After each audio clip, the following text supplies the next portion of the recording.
Aloha and good afternoon or good morning from here. My name is Jürgen Steinmetz and I'm joining you from Livestream.travel and eTurbo News here in Honolulu. Today we're celebrating the opening and launch of the World Tourism Network. This was an all-month event. It's one out of many, and we're coming to the end of the month with some really exciting sessions. One of this is today. We're going to learn about a region not so many people know a lot about. Everyone knows where Bermuda is. Everyone heard about the Bermuda Triangle, but I think there's probably a lot more to it. I've never been to Bermuda, so I'm very excited to learn more. And we're going to hear from Cordell Riley, who's joining us and brought his own team of experts we will introduce in a minute. I just wanted to remind everybody to go to WTN.travel. You can click on upcoming events, and you will see there's only just a very few now because we're closing the month of WTN intro events on December 31st. But we have Louis D'Amour coming up with the second session of his Peace to Tourism. He had a first session where we talked about 35 years Peace of Tourism, and now we're going to talk about the next 35 years. And this will be exciting. And our last event for the year, and then we have, Mr. Herman coming up in Malaysia. He's running our chapter in Malaysia, and he will be putting a group of experts together from Southeast Asia, and we're talking about tourism and the future of tourism in Southeast Asia. And finally, our last event will be with the World Federation of Tour Guides, and we have tour guides from all over the world participating, from Iran to Australia to South Africa to Bhutan to Tanzania. It'll be really exciting. We're going to celebrate the new year. And you probably know that the Spanish flu finished 100 years ago. So we're hoping we can kind of close this 2020 year and start on a new slate with 2021 and slowly also defeat this COVID-19 and start with the fresh attitudes also towards tourism. And tour guides from all over the world will help us in the session on December 30th. Finally, I wanted to remind everyone, if everyone who's here live and everyone who's also listening live right now on eTurbo News, Livestream, Hawaii News Online, and many other publications, you can always find the archive on Livestream.travel. So you can listen and watch also all our events we had this month.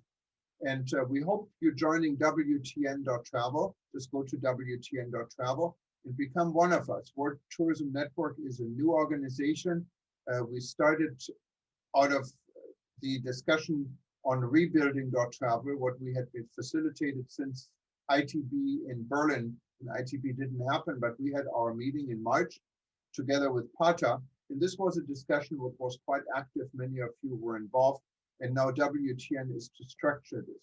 Our goal is really to watch out for the medium and small-sized businesses in the world and help in coordinating efforts around the world to relaunch tourism and working together with WTTC and many other organizations, African Tourism Board, to assist any way we can.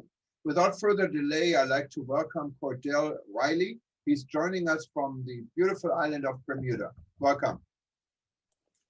Good afternoon and happy holidays to everyone. And thank you, Jürgen, for giving us this opportunity. We're happy to share with you what's going on in Bermuda with regards to rebuilding tourism. I want to introduce Glenn Jones, who's the interim CEO of the Bermuda Tourism Authority, and I'm going to let him lead off on the talk this afternoon or this evening, depending on where you are, and then I'll come in after that and filling and any gaps that he's left out. So without any further ado, I'm going to turn it over to Glenn Jones. Thanks very much, Cordell. Good to be with you and with Jürgen and all the people who are joining from, it looks like a lot of places around the world. As Cordell mentioned, my name is Glenn Jones. I'm the interim chief executive at the Bermuda Tourism Authority. I'm going to walk you through some slides that just paint the picture of what the tourism recovery has looked like from Bermuda's perspective, and also try to make some educated guesses about what happens next, because I have to admit, I'm not sure anybody's completely sure exactly how the recovery goes from here. So Cordell, I'm going to share my screen. You'll have to let me know if you guys can see okay. Let me just do this.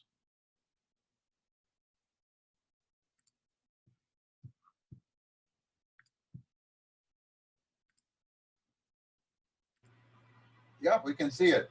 Okay, great.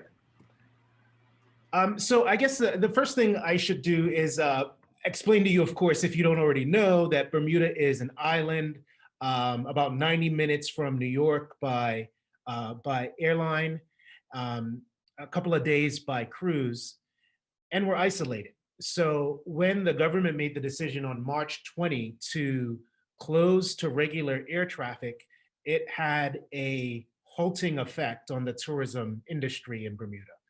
Everything sort of just closed down. And we remained closed until June 30th. And although that was decimating to the tourism economy, it was very important in terms of keeping the community here safe. And so although it meant sudden joblessness for a lot of people in our community, businesses shuttered, it did actually give us a running start when it came the right time to open the borders again. So I think what this presentation will show you is that, you know, things have really been severely injured, but I think we're in a good spot for a recovery going forward. One other note just to mention, and it's around cruise. Cruise is an important part of the tourism industry in Bermuda as well. And going into 2020, we were expecting 540,000 cruise passengers and 194 cruise calls. In the end this year, we're just going to be about 6,500 cruise passengers and 4 cruise calls, because although we didn't close our border as it relates to marine traffic, almost all cruise ships out of the United States were halted as part of the CDC's no sail order. So that meant we had no cruise visitors for much of this year as well. But most of this presentation is going to focus on airlift, because at the Bermuda Tourism Authority, that's what we focus on the most.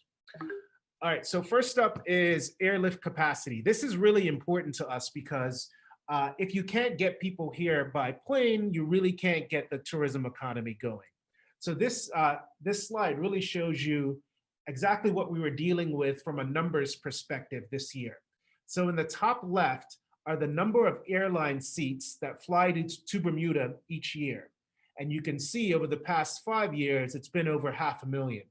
But we're estimating here in this year, it's going to be less than 200,000. And that's because, as I mentioned, the borders closed for a significant part of our tourism year. In fact, it's the busiest part of our tourism year. And by the time it reopened, airlines were upside down and only adding air capacity gradually. So that top left section tells the story of how many seats we have flying to Bermuda. Under it, what you'll see is how things fluctuated in comparison to last year and the really small airlift capacity that we had coming to the island. And when operating in that kind of environment, it is really difficult to get the volume you need to get the tourism economy humming again. So this is one of the barriers that we faced. This slide will show you how we've been performing since things reopened. So on the far left, you'll see commercial air capacity compared to the same month in the prior year. So what it's telling you is that in July, we had 10% of the air capacity we had the July before. In August, it was 20%, in September, 23%, October, over 30%, and on and on. And then as you go to the right, it tells that same story in other performance categories. So arriving passengers overall, including residents, and then just visitors, and then leisure visitors, where we spend most of our attention. So in July, we had only 5% of the leisure visitors we would expect on a normal July. And of course, July 2020 was the first month that our tourism economy was reopening after the shutdown from COVID. In August, 10% of what we had in the August prior, 16% in September, and then October was, although just 26% of what's normal, did really feel like a successful month for us And I'll explain why that is in a little while with some of the events that we had happening in Bermuda in the month of October. And then you can see what things look like in November and December. Now, when we look at the actual volume of how many passengers we were getting at that time, that's what's telling the story here. So again, the volume of air capacity seats, the volume of arriving passengers, and the volume of visitors and leisure visitors. I wanted to point out one thing, especially in this slide. If you look at November and December in the leisure visitor and the visitor category, you'll see that December is showing fewer visitors than November. It's important to point that out because on the slide before, we showed you that the December performance versus last year was actually better than November. And the reason there's that anomaly is because Bermuda does have a seasonal visitor industry. So although you might see a performance that's slightly better compared to last year in December than it was in November, the actual volume of visitors was not better in December because typically we have a small volume of visitors overall in December. So just one anomaly to point out as you're looking at our performance since reopening. I mentioned before having the safety record needed to get restarted. And this narrative kind of has an interesting curve as well. So in the first instance, when Bermuda reopened, it reopened with some of the most rigorous testing requirements for travel anywhere in the world. And over time, that testing regime really stood up well. And eventually, the Centers for Disease Control in the United States, who puts out travel advisories for American travelers, got Bermuda all the way down to what we refer to as level 0, meaning there was no health risk to traveling to Bermuda, even though there was a pandemic. Since then, though, during this winter surge, we have lost that footing, and now Bermuda is level 4, so considered by the CDC as a high risk for the spread of COVID. And that's a record we hope to improve over the next few months. The Foreign and Commonwealth Office in the UK has been evaluating the safety of other countries for its citizens, and it does not require any resident coming home from Bermuda to the UK to quarantine for 14 days as it does with most countries. And I think that's a testament to the performance record here. And early on after reopening, Bermuda earned the Safe Travel Seal from the World Travel and Tourism Council because that organization thought Bermuda was doing the right thing to protect travelers as it reopened to tourism. And in this next slide, it explains some of the things that we were doing. Bermuda introduced a safe travel authorization process when it reopened. And this meant that every traveler to Bermuda basically had to apply to the country before it got the green light to come. And in order to be approved in our travel authorization process, you had to complete an online form 24 to 72 hours before departure. And when completing that process, what you had to do is prove that you had a negative COVID-19 PCR test no more than 7 days before travel originally, but in this winter surge, the government has tightened that a bit, so now it's 5 days before travel.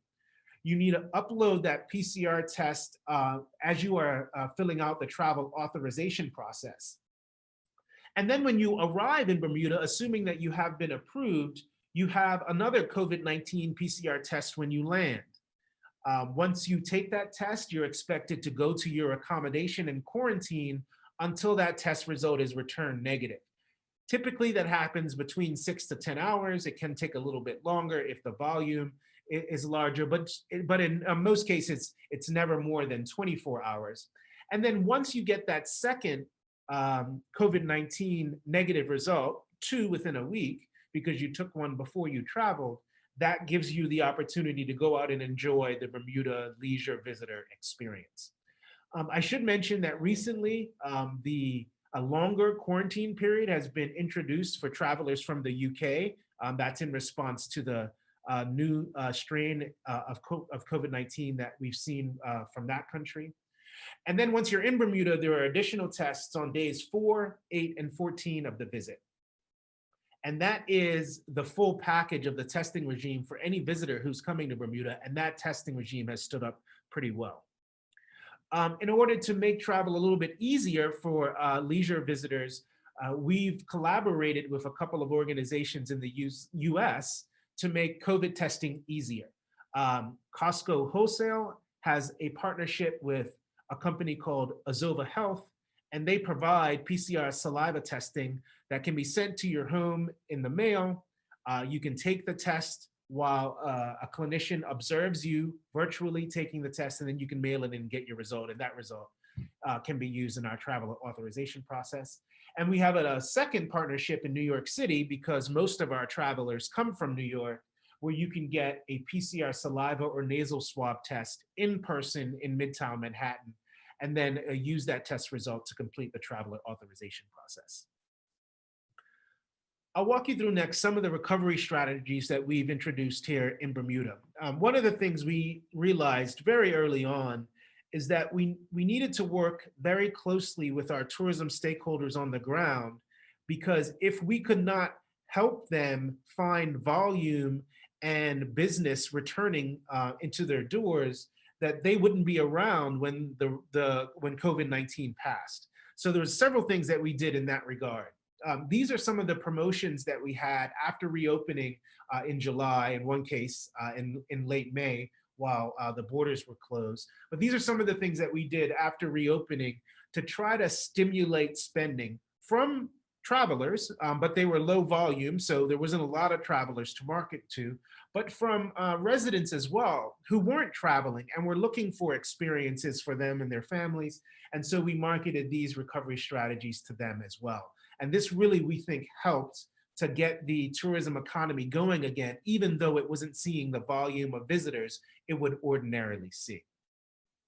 In terms of our tourism calendar, these are some of the events that at the start of the year were on the calendar and were able to continue, even though many things were canceled during COVID.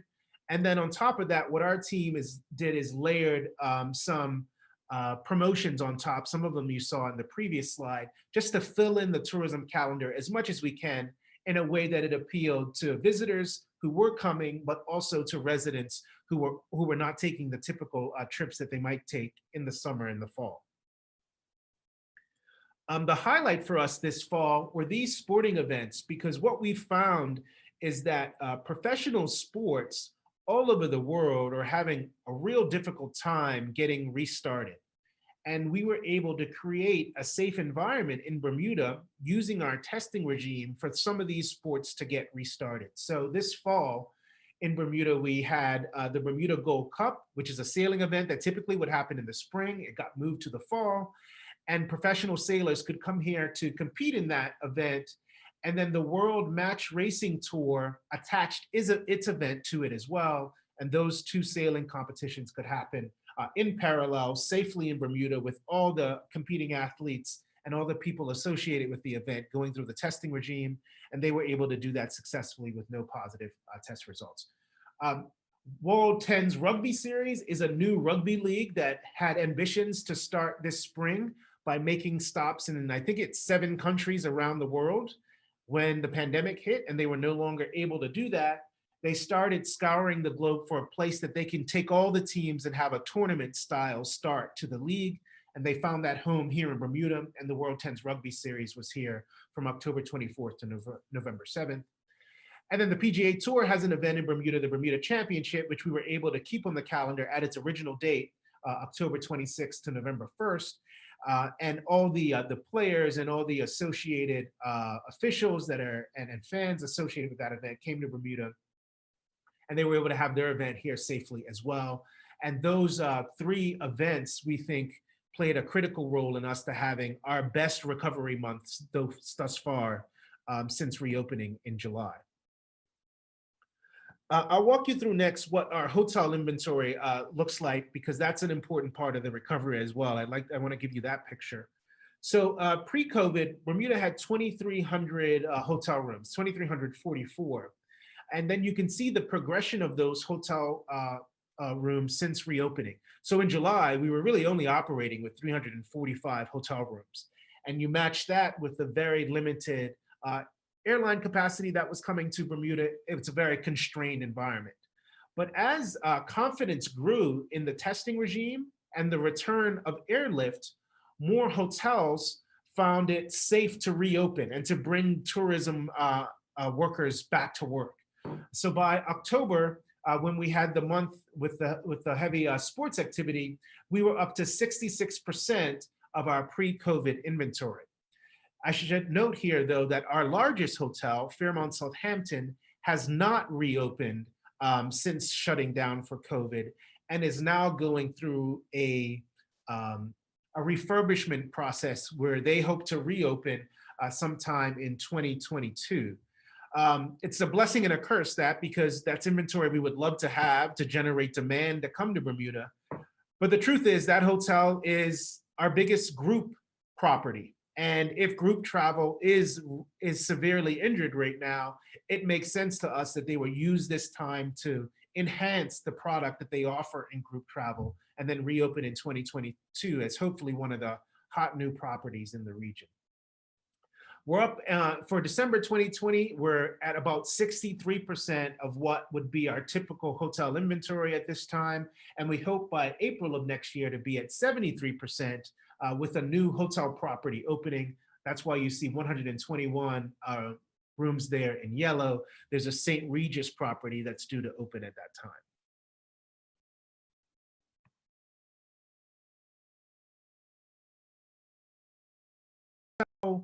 Capacity and room nights looks like each month when compared to the same month in the prior year. So you can see hotel capacity there shown in the same way it was in the slide before, but hotel room nights really gives you an idea of what kind of business is being generated in the hotel economy. In July, we had just 6% of what we would typically see in July. And at the same time, we had just 10% of what we would terms of airlift capacity. And then when you move gradually, you can see the slow and gradual improvement as we get to October and November, which is really encouraging because it means that each month we're getting just a little bit better in our performance versus last year. And that's really what you want to see as you're trying to recover the tourism economy. But to be fair, I think here in January and February, the next 2 months, that gradual improvement to be curtailed, and we're going to see some regression in the improvements that we've made because the COVID surge has been so devastating everywhere, really. And we hope by March we start to see that gradual improvement again. And what you're seeing there for January, February, and March is how we're pacing for hotel room nights when compared to the same period last year. I thought I'd take you through just a couple of very quick policy pivots that have happened here through COVID that have been really silver linings for Bermuda. One of them is the Work from Bermuda certificate, which was introduced in August, part of an immigration policy pivot by the government that really has also helped in the tourism recovery. This gives you an idea of what we were looking at in terms of public relations, which the government asked us to manage around this new program. And it was by far our biggest PR win of the year. By our tracking, there were 1.7 billion impressions for stories about the Work from Bermuda certificate around the world. That media value translates to more than $4 million for Bermuda in general. Part of that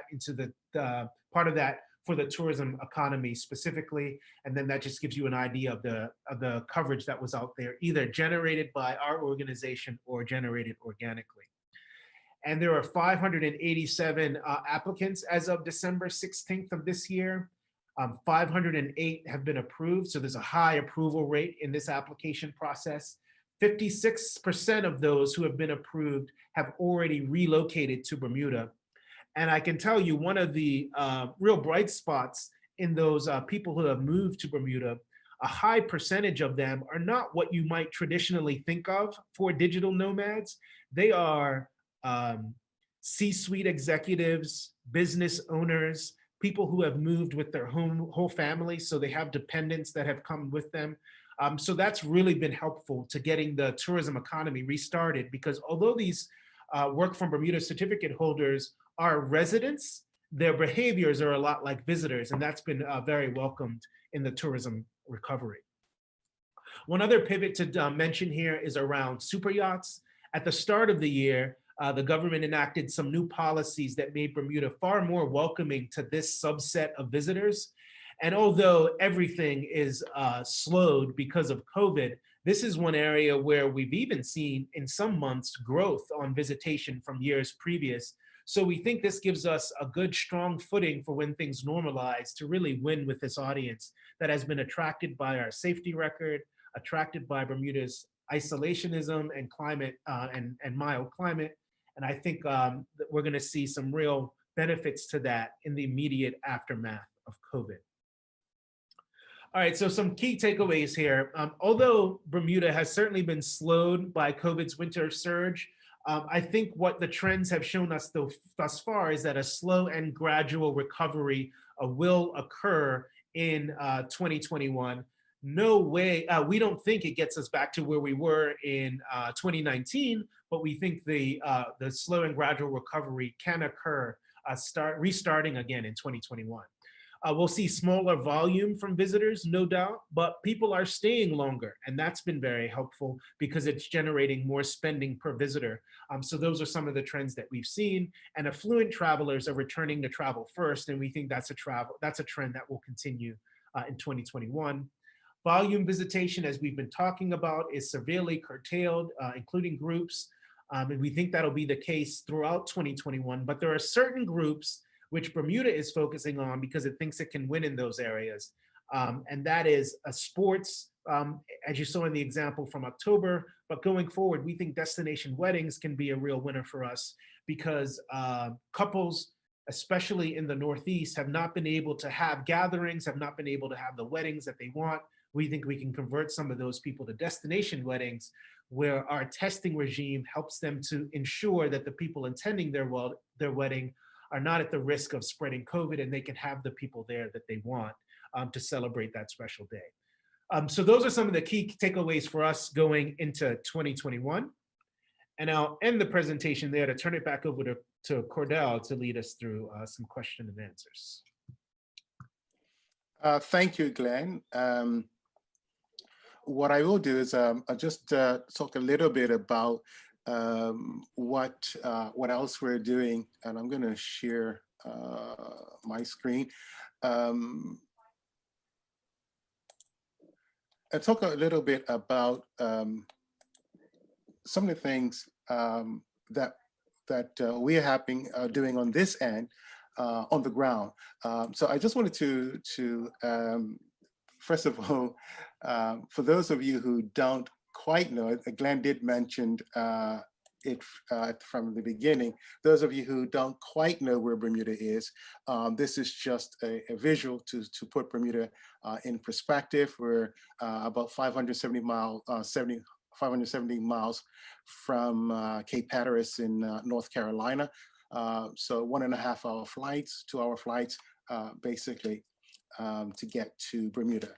Glenn talked about the COVID regulations. This is just an overall visual of those COVID regulations from the Bermuda government in terms of what you can do and what you cannot do. And I think my friend Corey Butterfield already placed the COVID regulations site in the chat group. So if you wanted to have more details about the government regulations, you can go there and find out about the regulations in detail. Glenn covered that already. So I just want to finish off before we get into the question and answer period. One of the things that we're doing on the ground is the Blue Flag Ambassador Program. This is the program that, just change that, sorry. This is the program that we've been running since 1960. So the Bermuda government has been running since 1960. We've taken that over. It's a program that prepares those in the industry to be on the same page when it comes to giving information to visitors. So we talk about the geographical history, the cultural traditions, and the political systems. Of course, we talk about the attractions, the water attractions, flora and fauna, and one of the newest things is the African Diaspora Heritage Trail. And of course, we give a Bermuda historical timeline. And so what that does, It provides people who work in the industry, whether you're taxi drivers, frontline, and we've even had Bermudian residents, residents who come to Bermuda take it to learn about Bermuda. And what this does is provide them with the correct information to give the visitors when they come, so that they are more informed. And we believe that that enhances the visitor experience. So that's from what we've been doing on the ground to enhance tourism. So I'm just going to leave it right there, and we are going to open it up back to you, Jürgen. We're going to open it up for some questions and answers. Thank you very much. And we only have a handful of people here live. So if you have any questions, just raise your hand and we'd be happy to give you the microphone. And I have to say, I'm quite impressed. This is really an approach I haven't seen, and I've listened to a lot of different countries and their way how to combat safe travel. But you guys are absolutely exceptional. And if I looked up some numbers, and I think the numbers speak for itself. If you look in Bermuda, you had 9,074 cases per million, compared to the United States, 58,196, or 33,148 in the UK, or my country of birth, Germany, has always been trying to be exceptionally 19,352. That number is quite low compared by current standards. And if you look at the number of people who unfortunately passed away, you're at 145 per million. The US is at 1,022, and the UK at 1,034.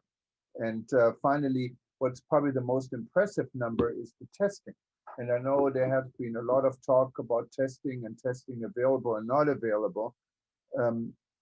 The Bermuda, and I had to read it twice, you had 2.17 tests per person in Bermuda. You had 2,173,021 tests out of 1 million people. I haven't seen any country anywhere in the world that has done more testing compared to population than Bermuda. And and then listening to your numbers in hotels at 65%, comparing this what we have here in Hawaii, and we are in a lot of ways. I think we can compare the amount of alertness and regulations in place coming to Hawaii, what you have been coming to Bermuda. But I found your approach even more interesting in understanding about the test being allowed 5 days before, and then the second test mandatory. I know we here in Hawaii have talked about the second test, and on Oahu, where I am, it's not mandatory. There is a random test. What is mandatory? It's 1 out of every 10. But you're doing it for everyone. I'm just wondering, how do you do this for visitors? Do you require visitors to go to a medical, to an urgent care, or how do they get follow-up tests in Bermuda? Yeah, I can talk you through that, Jürgen. So I mentioned the test that's taken upon arrival at the airport. The next test, if you're here that long, is on day 4. And there is a system that emails you to let you know what time window and location to go for that test.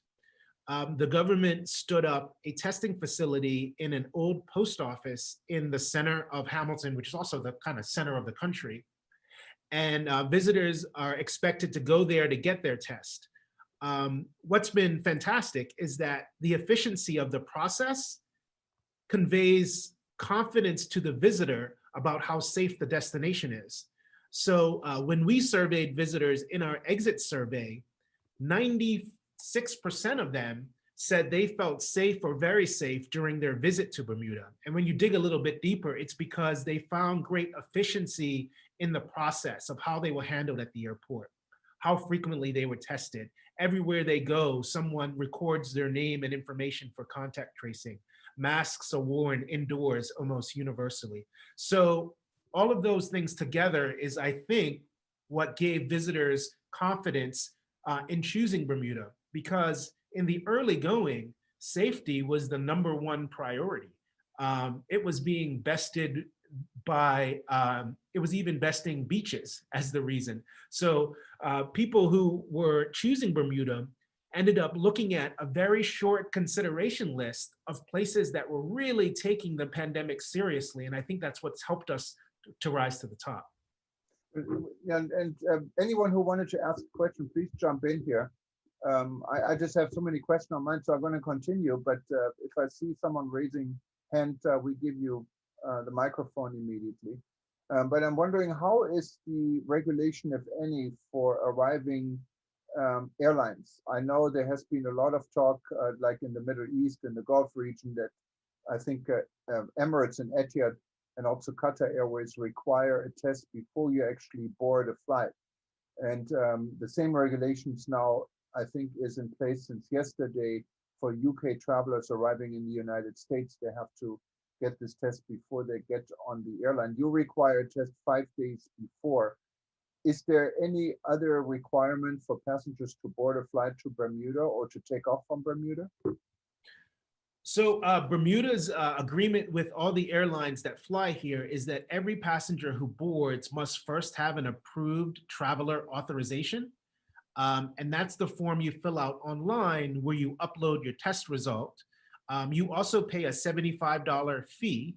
That fee is designed to cover the cost of all the testing you might need when you get to Bermuda.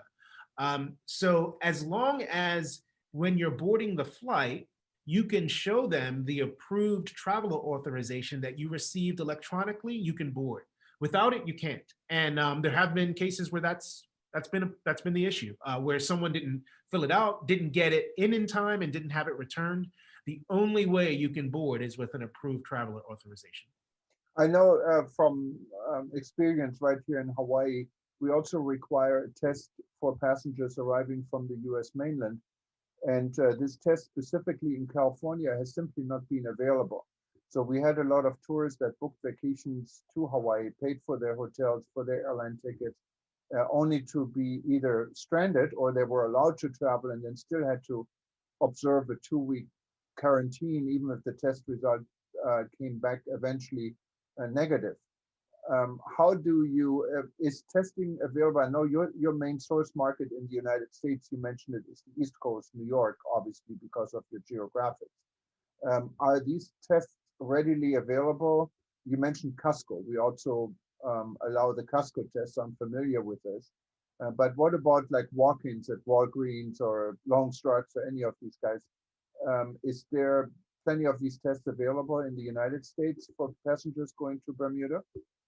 In the early days of reopening in July and August, this was a real struggle for us. We heard from visitors often who wanted to come, but said they couldn't get a test because they lived in a jurisdiction where the testing supplies were limited. So if you didn't have symptoms of COVID, they wouldn't test you. And that was a real issue. So we worked long and hard to form some partnerships that make getting a test easier. And that's why you saw the agreement with Costco. We partnered with someone locally in New York because the overwhelming majority of our visitors come from that area.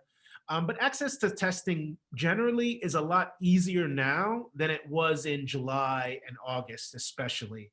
So we don't hear that complaint quite as much anymore.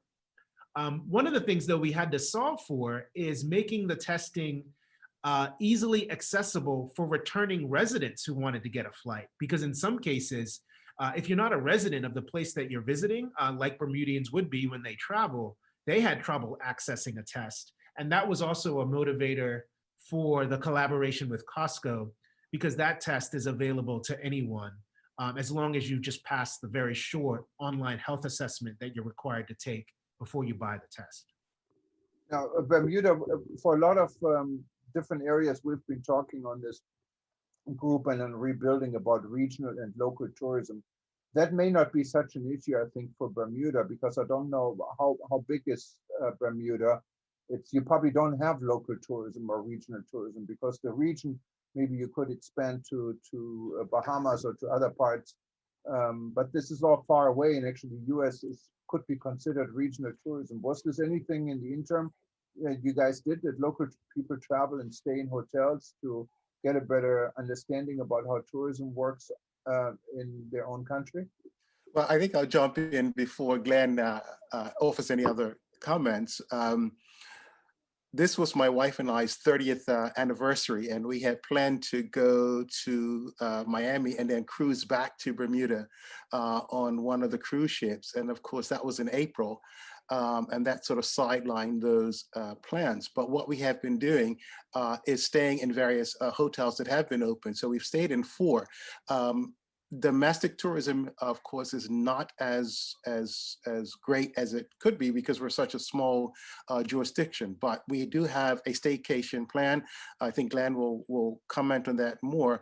But it has been in place, and there are a number of properties that are open, but it doesn't form a huge part. It's not going to replace, for instance, the visitors coming in. So you're right, we might have to look. There is talk early on about regional tourism. I know there have been some talks with regards to the islands about regional tourism and creating that bubble. I'm not sure where those talks are, but we do have a product. Glenn, you want to? No, I think you nailed it. When we were looking at ways to help our stakeholders get through this low volume tourism recovery, we looked at staycations, and initially the idea was put on the back burner because when they looked at their data, I think hotels had maybe 6% of their business in any given year was a staycation. But in this current environment, it was a game changer. A lot of Bermuda residents took advantage of the same thing Cordell just talked about, where they stayed at their local hotels. And in some cases, I remember in September especially, when we had a promotion specific for staycations, we had local hotels sold out. And that's not something we envisioned when we turned the marketing channel to locals as much as we could to try to get us through this recovery period. So I know hotelers especially, but I think this goes for restaurateurs and some of the attraction providers, have been very grateful to local residents because in a lot of cases, they were not traveling, but still wanted some kind of travel experience. And although Bermuda's not a drive market, they were actually going to a hotel that perhaps they hadn't stayed at before and really enjoying themselves and getting the kind of visitor experience that usually people travel for. So local residents spending into the tourism economy has been a huge part of keeping the hotels open and afloat and getting those tourism workers back on the job. Interesting, and it's good for local people to travel and experience because they sometimes really don't realize, what how tourists feel and what their experience. So I think it's a positive thing for a while to go through. Now, looking at other markets, your traditional markets, from what I understand, is East Coast, North America, is the UK. Are there any other markets you're looking at, you haven't looked at before, that are potential? You mentioned connection to Africa, for example. And I know the African Tourism Board is a big factor here at WTN. I'm just wondering, are there any other regions you're looking to establish tourism connections, or you already did, or you're planning on? Sure. So we, as Cordell mentioned, we have been in some of those talks about direct air links with certain islands in the Caribbean. Those have not matured to the point where we have anything ready to go yet. But that has been an exploration that COVID inspired us to look at when otherwise perhaps we wouldn't have. But overwhelmingly, the future of tourism for us, I think, is in those destinations that are very close, like New York, Boston, Washington, D.C., Philadelphia, Atlanta, the places that we focused on in the past. But there is one area that is newly important to us, and that is London, because although Bermuda has for a long time had direct air service from London at Gatwick, we've always struggled to get leisure travelers to choose Bermuda whether they live in the UK or in Europe. The performance there has been very stagnant. But we think this spring, because our service from London moves from Gatwick to Heathrow, it is a game changer for us in that part of the world. So we will be investing far more heavily in the first quarter, getting ready for those new flights from Heathrow to start in late March. And we hope this helps us to grow leisure travel from the UK, but from certain cities around Europe as well. And there is Jennifer Ashley had a question. You put it on chat, but Jennifer, you wanted to ask the question directly. Feel free to unmute yourself.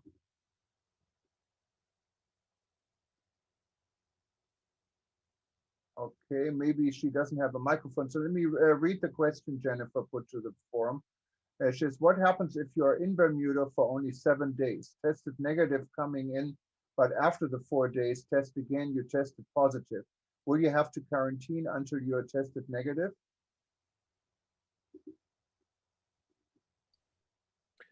Yes, so our rule is that that visitor would have to quarantine until they test negative. I think in our case, though, forgive me because I don't know this for certain, so I hope it's correct. I think you need to test negative twice before your quarantine ends. But it's also important to note here that our hotels, as a way to encourage travel, have said if this should happen, the scenario that Jennifer explained, that the additional night's stay that the visitor requires because they tested positive would be at no cost to the visitor. So the hotel will assume that cost. And it's one of the ways that they've tried to inspire people to feel confident about traveling again. So in the scenario that Jennifer pointed out, if that person was only there planning to be there with a reservation for 7 days, any days beyond that that they were required to stay because they had to quarantine, the hotel will cover the cost of the room night. Other expenses, though, would be at the expense of the visitor, like food. And I wanted to just recognize a few people here in our group. One is Mario Masciolo. He's in Rome. He's actually the correspondent for eTurbo News, I think, ever since we started in 1999 at ETN. Welcome, Mario, and I'm glad you're a part of the discussion. We have H.M. Hakim. He runs the WTN chapter in Bangladesh. And we have Snow White Snesana joining us from Serbia. She runs our interest group for educational travel. And I wanted to recognize, he doesn't have an official function. I hope that will change. Stephen Brown, and he has been on every single event ever since we started having these discussions on December 1st. And thanks, Stephen, for your loyalty. Feel free to ask questions or come in. I wanted to just ask, let me just see if we still have her here. I think, yeah, I wanted to ask, we call her Snow White in Serbia, and she's been also a loyal guest, and she's running our educational forum. I'm wondering, Snow White, listening to what you know, heard and learned from Bermuda, is this something what should be shared maybe also with other island nations and countries? Was this something new to you?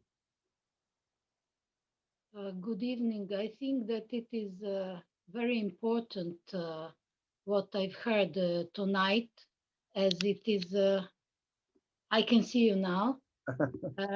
It is very important what I've heard now because it's a very good approach to the problem of COVID-19, especially for those who are positive when they are in your territory, and that hotel are going to are not charging the extra the extra nights for those who are positive. It is very good for those people and for all other people because they see that you're eager to develop tourism and that you're taking care about each person who are step on your territory. And it is very good for their safety and for the safety of other people who are traveling to your country. I think that safety is the number one for traveling nowadays more and more. And because of that, thinking about all persons who are coming, every tourist who are coming to you is very important. And for me, it's very interesting that you have more and more tourists, especially for weddings, because, for example, in Serbia, weddings, if you want to have a wedding, you can have only 5 persons present at that time. And because it is a very big problem, because in Serbia, in our country, people like to gather for weddings for 100, 200, 300 people, and it is a really very big problem because of COVID-19. So your destination is very interesting for those wedding planners, especially from other countries. In Serbia, because of a COVID, we have also PCR test as everywhere in the world. I mean, up to last week, we didn't ask PCR test the last 3 months for the tourists, but as many Serbian people are working in outside of Serbia, in European Union especially, in, for example, Italy, Germany, Austria, and there are a lot of pandemic is very high there. And because it was a Christmas and it is going to be a New Year. And after that, it is going to be Christmas here in Serbia because we have Christmas on the 7th of January. And after that, we have a Serbian New Year, which is on the 13th of January. People are coming for a holiday, coming back home, and it was going to be a very big problem for us. And because of that, we include PCR test once again last week until the 10th of January. But as you can see, this COVID is very unpredictable and we don't know what is going on. But for me, it's very interesting. You mentioned London. What is happening nowadays because of this problem in London, and that many many countries close their borders for the British tourists. What's going on with Bermuda and the tourists from Great Britain? So that is my question. Thanks for the question. Here in Bermuda, we have not closed to direct flights from the UK.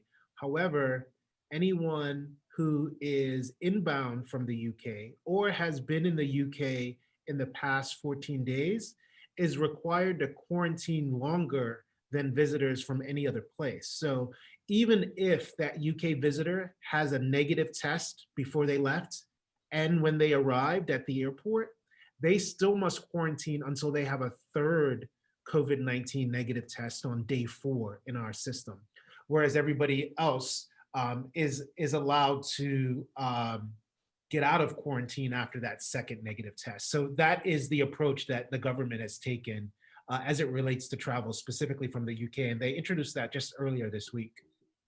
Yes, it's very good because we still have airplanes from London to Belgrade, and we ask them for PCR test, negative one, but not for the second negative as you do. And I think it's your approach is better for that because you are then sure that no one is going to, no one is having a positive PCR test. That's very good approach. I just wanted to clarify one thing based on a comment that you made about weddings. During the course of this year, as Bermuda's health and safety record strengthened, you could have a gathering up to 50 people. And that was sort of a sweet spot for destination weddings. And so we started building a program to roll out in 2021 that appealed especially for people and weddings. We've put that on hold because in this surge, the government has tightened that restriction to only 10. And that one is just a little bit too small for us to activate around. But we think we're going to get back to a place pretty soon where a gathering size larger than 10 would be permitted, in which case we hope to do that campaign, which invites people to come to Bermuda for those weddings, where your gathering can be safe and be at a very, very low risk of COVID spread, which is much harder to replicate in big cities around the world. And now, since we established that Bermuda is actually one of the few places in the world where if people do want to travel overseas should consider to travel, what is there to do in Bermuda? How does Bermuda look like? Is it a beach destination? Are you an adventure destination? Or is there good food? Why would I travel to Bermuda? Well, I think I'll jump in here. Glenn could back me up. So there's a variety of activities that you can do in Bermuda. It's not only the beach activities, there's also the water sports, the diving. Of course, there's the restaurants. And there's a lot of history. Bermuda's history goes back to 1609 when the shipwreck, Sir George Somers was shipwrecked here on his way to North America, to the New World.